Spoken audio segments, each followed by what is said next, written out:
दिवसभरातल्या मोठ्या राजकीय टॉप 9 बातम्या बघूयात। कर्ज देताना बँकांनी शेतकऱ्यांकडे सिबिल मागू नये, सिबिलची अट लावणाऱ्या बँकांवर एफआयआर दाखल करू, गृहमंत्री फडणवीसांचा इशारा।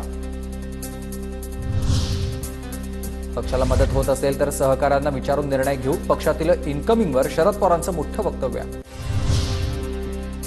माजी केंद्रीय राज्यमंत्री सूर्यकांत पाटलांचा राष्ट्रवादी काँग्रेस शरद पवार गटामध्ये प्रवेश, शरद पवार यांच्या उपस्थितीत प्रवेश।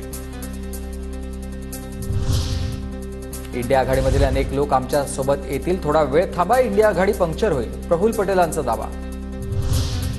किती वेळा इकडून तिकडे जायचं, शरद पवारांनी सहकार्य केलंय, पण अजित पवार आज अडचणीत, त्यांना सोडून जाणार नाही, झिरवळांची भूमिका।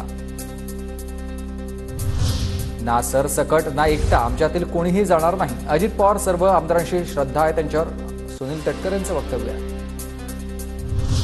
अजित पवार गटाचे नेते नजीब मुल्ला आणि अजित पवारांची भेट, मुंब्र्यातील विकास कामांसाठी 50 कोटी निधी, तर नजीब मुल्ला मुंब्र्यामधून आव्हाडांविरोधात निवडणूक लढण्याच्या तयारीत।